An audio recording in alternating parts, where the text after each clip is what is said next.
Hello again. Today we're going to take a look at how we can turn this very flat and lifeless raw file into something a bit more like this. And what we're going to do is we're going to use the dodge and burn technique. Okay, so basically dodge means to brighten, burn means to darken. And what we're going to do is just dodge and burn certain parts of the image to make it look a little bit more 3D and give it some light that we didn't get. So on this morning, I was waiting for the sun to rise and it just never happened, okay? It clouded over. We had this big thick blanket of cloud along the horizon. So it was one of those mornings where I had the epic location and we didn't get the light that I wanted. Okay, so in other words, all my photos are very flat and lifeless. So what we're going to do, rather than waste this image, we're going to bring it back to life. Okay, we're going to Photoshop it essentially and try and get something out of it. Don't know when I'm going to get back there again. So, you know, in the case that I don't get back there for a while, I'll still want to use this image, okay? And it's a good example of how we can get an image that might not appear great at first and turn it into something. Okay, so first thing I want to do is just get it to a starting point. Okay, so I'm just going to go up to Adobe Landscape. That'll give it a little bit of color, a little bit of contrast. Take down my highlights, lift my shadows. We're going to make a flat image, okay? For the dodge and burn tool to work, or the dodge and burn technique to work, starting with a flat image is a good starting point. Okay, I'm not going to touch my whites and blacks just yet, and that's about it. I might just warm it up a little bit. It is very blue, so I'm just going to warm it up, and everything else looks good. Okay, so just already we've gone from there to there, just with some very basic adjustments. Okay, now that's a good starting point. Okay, we've got all our detail back in there. As you can see from our clipping warnings, everything was perfectly exposed. Highlights are under control, our shadows are under control. So now we're just going to sort of amplify what we've got. Now, in this case, you know, a lot of people like to just boost their contrast, but yeah, that does the whole image. I don't want to do contrast to the whole image. What we're going to do is use dodge and burn to just isolate the contrast to where we want it. Okay, if anything, I might just darken down our sky just a little bit. Okay, so while we're here, we might as well try and make it look as nice as we possibly can.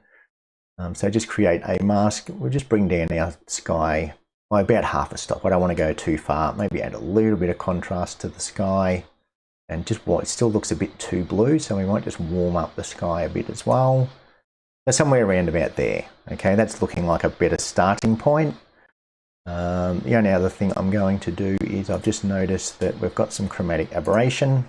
So I'm just going to tick that box. Okay, so there's our starting point. So now let's get into the whole point of this video, and that's dodging and burning. So now that we've got our image open in Photoshop, what we're going to do is essentially we're going to create a dodge layer and a burn layer, okay, or a brighten layer and a darken layer. Okay, now there's lots of different ways of doing this. There's definitely better ways, but this is a very simple and effective way. Okay, so that's what this channel is all about, simple and effective. It's not going to be a full workflow. It's just to give you some ideas and show you some techniques that have kind of been forgotten.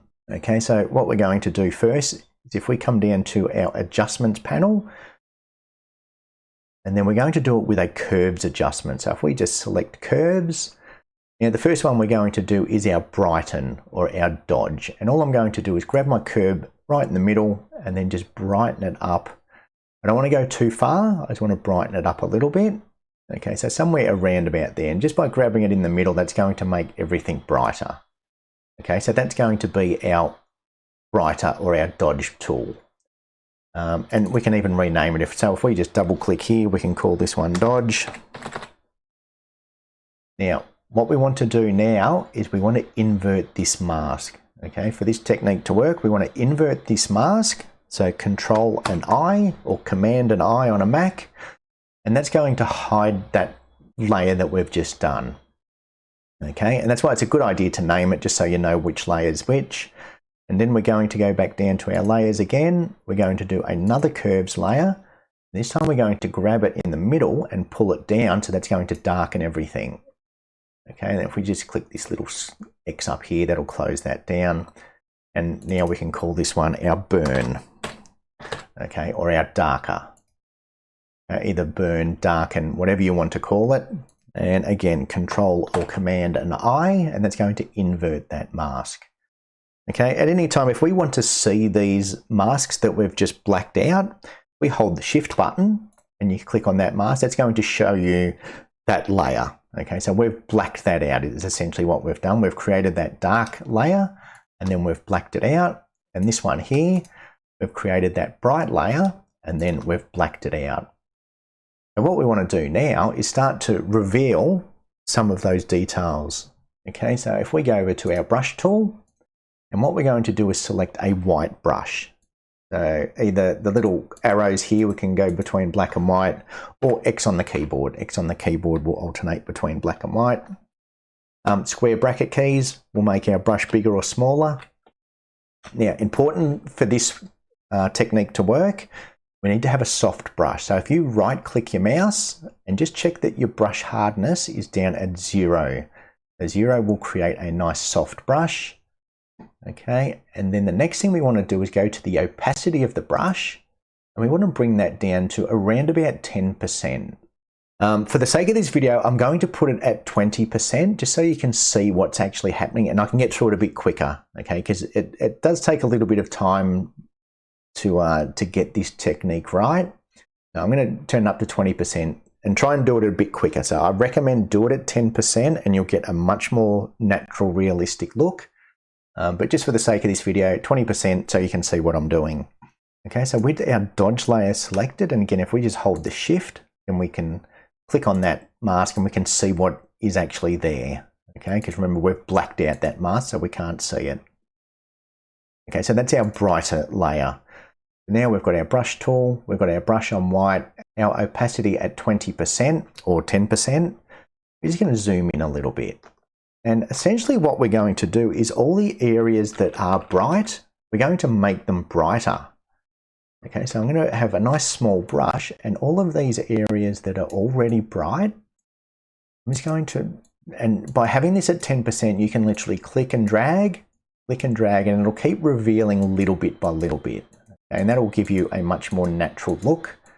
And so all the areas that are bright, we're just going to brighten them even more. Okay, so anywhere where you've got some brightness, just slightly brighten them up. Now, I might just skip through this video. I'll just put it into fast forward so we can actually get to the end result.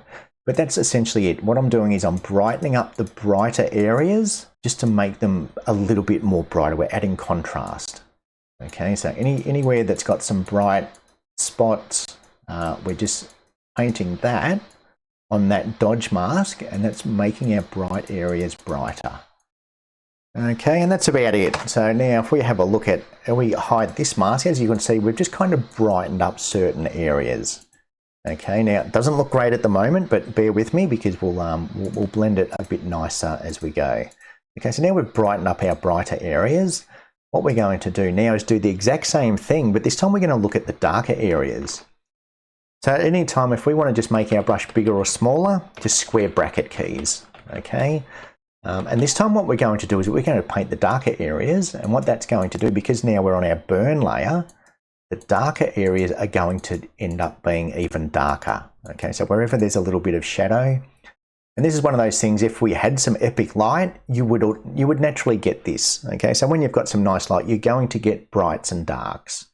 Okay, because the light was very flat, we didn't get that. So essentially what we're doing is we're creating our own light.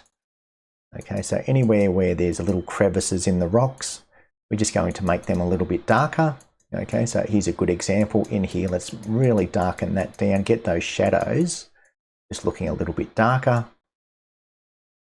Okay, and you know, again, the reason why I prefer to do it this way and not just, you know, darken my shadows and lift my highlights is because that does the whole image. So it's going to affect the sky, the water, the whole lot, where by using the dodge and burn techniques, we can just choose certain areas of the image we want darker. Okay, where if you do it with just your highlights and shadows slider, it's doing the whole image. So it's going to be affecting the water, it's going to be affecting sort of everything in the image. Okay, so similar to before, anywhere that we can see that there's shadows, we're just going to paint those shadows. Once it's finished, it'll sort of start to make a little bit more sense. So again, I'll just quickly skip forward. Okay, and now we've done our burn. Okay, so let's just turn them off for a second. So there's our original half semi-edited photo, and then we've just brightened the brighter parts, and now we've darkened the darker parts. As you can see, it's given it a more 3D look. And if I just select these two, and then I'm just going to go to group layers. Okay, I won't explain it in the group, but there's before and there's after. As you can see, it's definitely giving it more of a 3D look. Okay, so if we come down to these rocks in the foreground in particular, okay, there's before and there's after. Some light and some shade. Okay, now like I said, I've deliberately overcooked it, but you know, at any time we can just turn our opacity down. So if we just turn that down to maybe 30%, then it's going to look a little bit more natural. Okay, and in particular, yeah, those rocks in the foreground, they've gone from very flat looking rocks, there's before, okay, they're all the same tone, they're all very similar, and now they've just got a little bit of light to them. Okay, so we've created some light and some shade. Okay, so that's the dodge and burn technique. Okay, now just to finish this image off, we might as well keep going while we're here. Okay, well, what we're going to do is just bring it to life a little bit more. So I'm going to flatten it now that I've done my dodge and burn. I'm going to come back down to our adjustments, and I'm just going to check my levels. And as I can see, my white point is nowhere near where my white point should be. So this is essentially our histogram. So as I can see, I'm nowhere near clipping my white, so I'm going to bring my whites up a bit, and that's just going to boost everything. So if we have a look at our before and after, so just making everything a little bit more vibrant, making it pop a little bit more. Now remember, we've already done our dodge and burn. And once I compare this to the original raw file, so stick with me and you have a look at where we started to where we are. So that's looking nice. Now to me, the sky's still too bright. Okay, so what I'm going to do is press Control and J on the keyboard and make a copy. And if I go up to my filter, camera raw filter, and I'm just going to darken down everything. Okay, so I'm going to get my sky, again, I'm going to overcook it. But yeah, again, this is just to give you some ideas, and let's just warm it up a tad as well. Give it a little bit of contrast. So somewhere around about there. Okay, and then what I'm going to do is I'm going to press Control and J on my original image. I'm going to lift that up, put it on top. Okay, and now anyone who's seen my the best way to exposure blend, and now that we've made a copy of that brighter layer, what we're going to do is create a layer mask. We're going to select the thumbnail from that top image, go to channels. Okay, on channels, we're going to hold our control button and click RGB. Okay, you'll see the marching ants. So we've created a luminosity mask, which is just selecting the brighter areas of the image. Then we're going to click back on this layer mask, grab our black brush, make sure our brush is on black. We'll make our brush nice and big, and we can go back to 100% here. So back to 100%. I'm just going to zoom out just a little bit, and I'm going to, on this layer mask, I'm going to start painting black, and what that's going to do is going to start revealing that darker exposure underneath. Okay, and I might give it 2 quick passes. Okay, and that's just going to darken down our sky a little bit. Okay, so again, it's not going to look very natural at this stage. Control and D will deselect everything. Okay, so if I just hide that middle layer, and this is why I like to create another layer, because now I can blend it a bit nicer. So as you can see, the sky's probably a bit too dark now. So all I need to do is start to blend this back a little bit. Okay, and then even if I want to blend the top layer a little, that's going to darken everything down a little. Okay, so now it's looking a little bit more natural, a little bit more realistic. Okay, because we're just blending our brighter layer with our darker layer. Okay, and again, we'll just go layer flatten image. And now it's looking better, okay? And then finally, as a final touch, this is where we can go back to our curves. And now, you know, if we want to add that little bit of an S-curve just to create some more contrast. Now, again, I'm not a big fan of the S-curve, but in this case, you know, just adding that little bit of contrast will just add a little bit of punch, a little bit of color. And that's about it, okay? So again, not a full workflow, just to give you some ideas. And now if we go back to our before, okay, so then we're just going from our very flat raw file and bringing it to that. Very simple and effectively. Okay, so yeah, there's a few techniques in this one. So at any time, just slow down the video if you need to so you can get a better look at it. But yes, the dodge and burn, it's a very old technique. I don't see a lot of people use it these days. But yeah, it can be very good when you have a very flat image and you just want to bring it to life. Okay, so that's about it for this video. So I hope you did like it. If you did, please leave a like. Feel free to subscribe. I should be out live soon, okay? My foot is feeling better. And we're expecting some storms over the next few days. So very good chance I could be out doing some live storm chasing very soon. So hit that notification bell and then I'll give you about an hour or two's notice when I'm going to go live.